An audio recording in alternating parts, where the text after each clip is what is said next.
The vast majority of you have been on spring break. No doubt, like me, you've been grappling with the uncertainty of the current circumstances and what it means for us all. I want to begin today's message with a thank you to our support staff and other excluded staff who've been working over the break as we try to determine what March 30th looks like. Spring break does not mean that everyone stops working, and in particular to our support workers who've been on the job at work sites across the district, thank you. Like you, I've been watching the landscape, which changes every day. Most importantly for me, I've been trying to monitor the advice and direction of Dr. Bonnie Henry and her plea for us all to do our part to take the measures we need to stop the spread of COVID-19. From her segment the other day, she spoke about these measures and commented on the importance of doing these things to protect our healthcare workers and our healthcare system.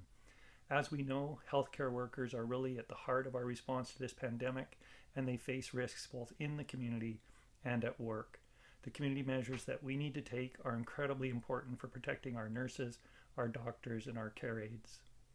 It is with that frame of mind that we all need to do our part in physical distancing and flattening the curve that we set the framework for week 1 of the suspension of in-class instruction beginning March 30th.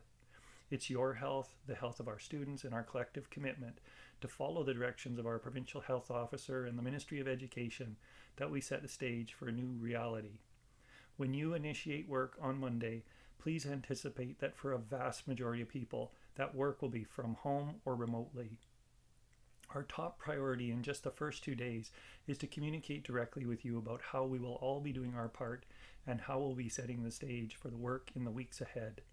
Doing our part means that unless your principal or your site supervisor has communicated directly with you about the need to be on site from March 30th to April 3rd, then we're asking you stay away from school sites so that we can keep them clean, so that we can arrange a rotation for some staff to gather materials and resources if absolutely necessary, and for us to be able to monitor who's on site and to continue to keep our sites clean and safe for all.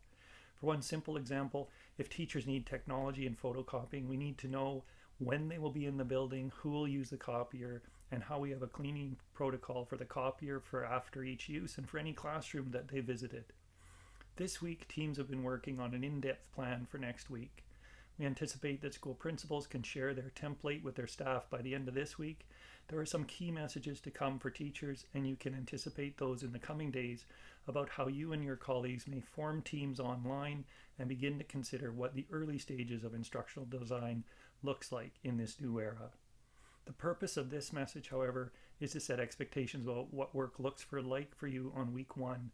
Please do not expect that the working remotely stance will change on work 2 or 3, but just given the vastly changing daily landscape and the flow of information, we simply want to set the stage for week 1 so that you know what to expect.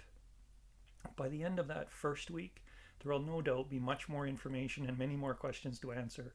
Stopping the spread of COVID-19 is our top priority, so keeping you at home and allowing you to work remotely while we embrace our collective commitment to our healthcare system, its worker, and our loved ones is what drives our plan for learning forward from here. Take care. Thank you.